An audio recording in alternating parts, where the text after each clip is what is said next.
So my great pleasure to introduce AlainGauthier next. Thank you. And his presentation is in developing evolutionary co-leadership in Europe. Thank you. Please, the stage is yours. And I choose to stand, and maybe you want to stand for just half a minute just to shake it up. It's a lot of things to take in and sitting in one place, so do whatever is helpful for you to be a little more in your body if you left it. Thank you. That's great. So let's see. I'm going to try to use this clicker. I have a few slides, probably too many, so I'll skip some. And this is a book that I wrote, adapted actually in English 2 years ago, following a French version that I published 3 years ago. So I started using the word evolutionary. Peter Mary had already a book on evolutionary leadership, and I would try to say, out of my experience of being an international consultant and teacher and facilitator for 30 years, at least in that movement, in that domain, working with Peter Senge on building learning organizations, and then moving to more the integral movement.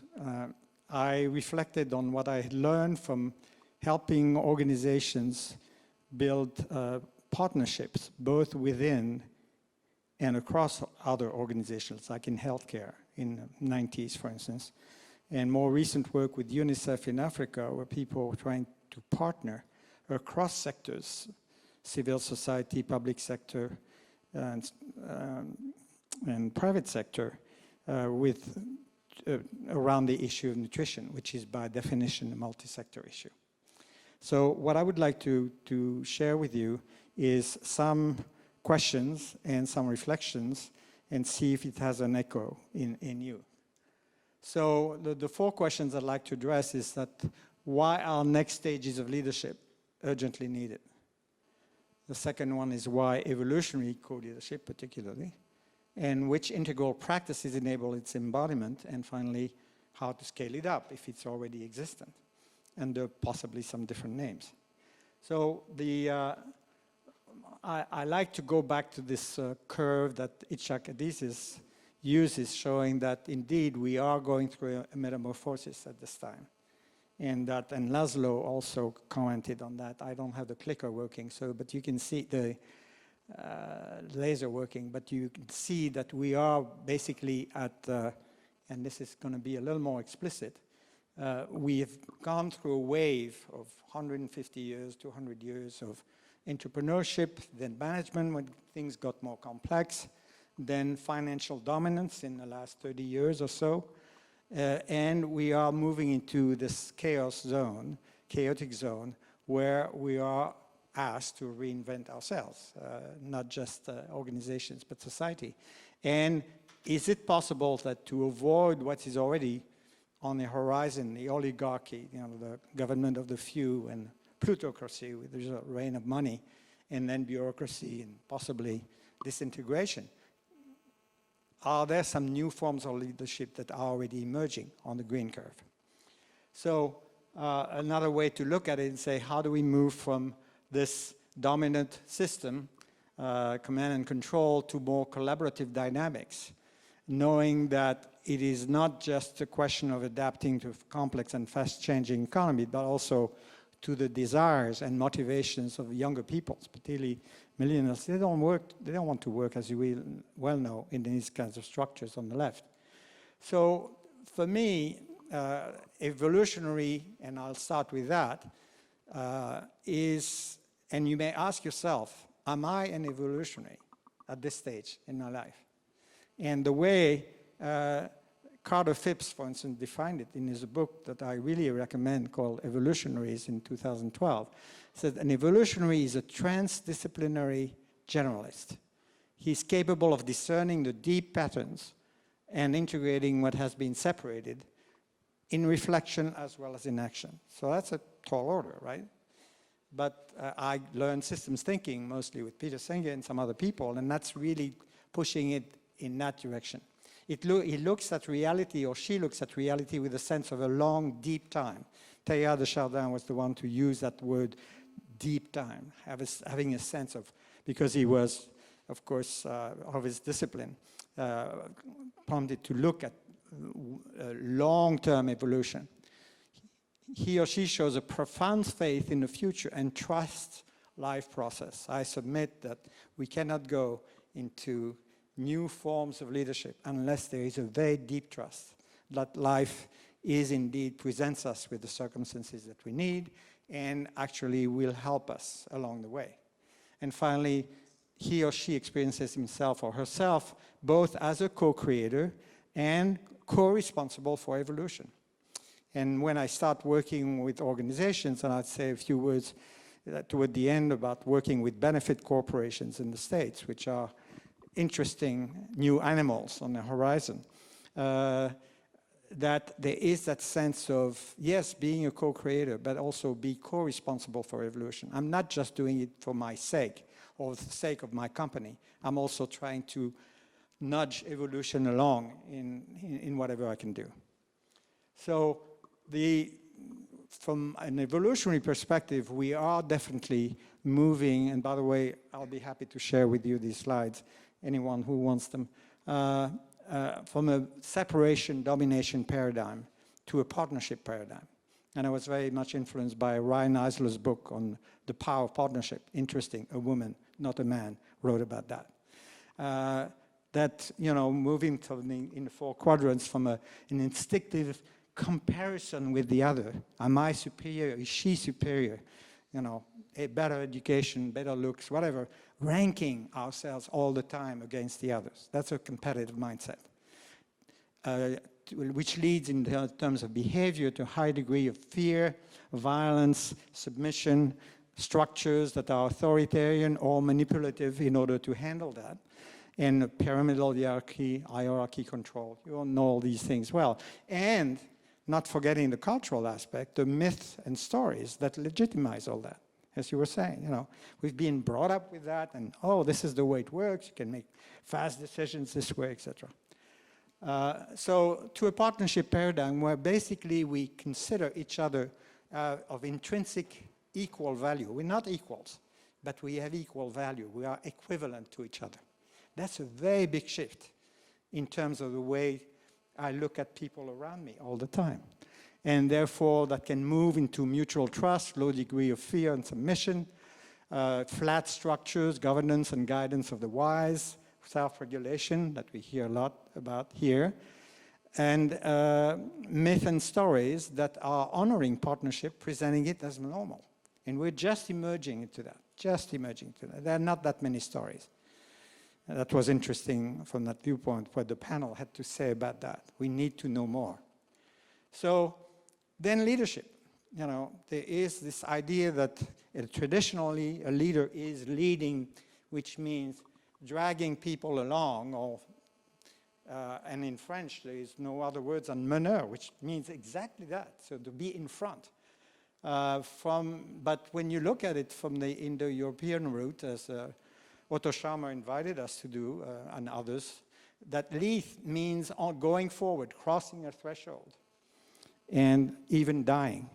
So what it means, am I willing to indeed cross the threshold into the unknown so that something new can emerge, not just the old, not just the part that I come from. And letting go of something that we think we know or control or can control, that can be experienced as a form of death. And for many men I know, this is particularly challenging. Very, very challenging, because it's stepping into the void. And so what am I going to do? And that happens, of course, in conversations with my wife. What if I can't do anything? What's going to happen? You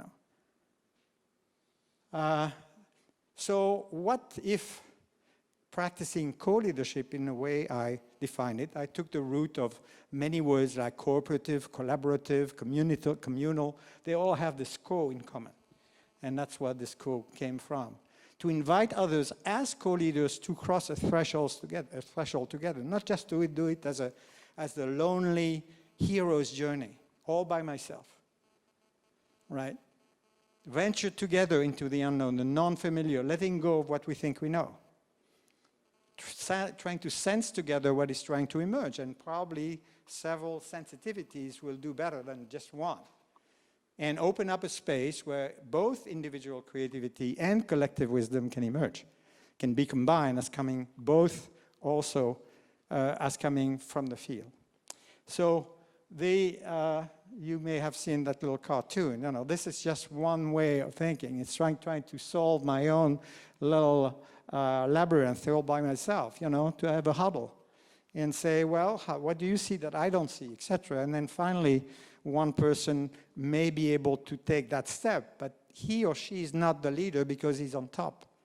He just has a better eyesight or writes better or whatever, you know. It's just locally, it makes sense for that person to be there. So that's why I think at this time that evolutionary co-leadership, the way I define it, both transcends and includes the best of both individual and communal leadership. And communal means one person, one vote, you know, the cooperatives, etc., which has great advantages in some domains, but not facing sometimes a lot of complexity. So how can we, if you think of the thesis as individual leadership, the antithesis as communal leadership, what if there were a synthesis that is actually emerging now? But we have to recognize that if we use, and I apologize for the big slides here, a polarity map saying what do we want to keep, the upside, if some of you are familiar with the matrix, the upside that we want to keep fast decision making, that we want to also have high ownership, you know, and let go of the downsides, the ill-informed decisions, the individual attachments to decision that makes them resistant to changing it, confusion about goals, the wrong people making the decisions. So, you know, we could go much deeper into that, but the idea is to say, how do we combine both of the upsides into something that is still being created? And that's, if you think of some analogies, sports, you know, a relay race, a climbing team, a hockey team, is there a clear leader all the time? Or is actually a shifting leadership, people actually being aware of what's going on in the field, or jazz ensemble, theater improvisation, that calls on the same capacity. The movies, you know, I particularly like the Lord of the Rings and the Fellowship of the Ring as an example of co-leadership. You know, these very, very different creatures being able to work themselves out in very complex, difficult situations, alternating in terms of leadership. And of course, there are some elements of it appearing in the economic domain, exceptional team, as some features of that, collaboration between line innovator, internal networker, and executive leader. When you look at how innovations is disseminated in companies, it takes these three roles. Professional partnerships, some work that way, open innovation with customers and suppliers, alliance between company, NGO, and public sector, as I was mentioning, I saw working in Africa. And it's very important, though, for me, it was very important to remember that partnership is just not about collaborating with other people, the horizontal part of partnership. It's also a partnership with different parts of self, which are sometimes fighting and then produce what we see sometimes in people's behavior. It's collaborating or partnering with nature, with the larger field that is open to us, with evolution itself and with life's process, with source, whatever word we want to use that. So what does it mean, and what are the qualities that are required in order to do that? And definitely we are identifying quickly some second-tier qualities, the both-and qualities. And I'm not going to go through the whole list, but reflection and action, body, heart, and intellect, presence to what is, and vision of the future, all these things that normally are part of self-development courses. But how do we harness that in a sense of this co-creative and co-responsible capacity? And then individual creativity and collective intelligence, etc. So you've seen some of these lists many times, so I can go fast. So there have been a lot of conversations here, but not leaving anything behind. Not the head but also the heart, the hara, or the body, right? And for me, actually, co-leadership is based on love, basically. It is a love of life, it's a love of others as in their potential, sometimes seeing the unfinished portrait in them, etc. So the heart, if any, should be in a central place here. But you cannot neglect the other things. And I like this little table, which was originated with some colleagues.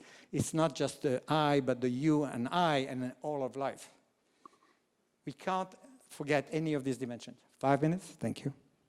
So we come to the how to.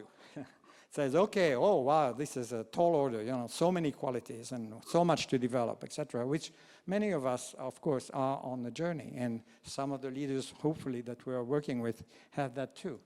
So for me, just to bring it home, I talk about 3 dances. A dance with oneself, which I call the inner dance.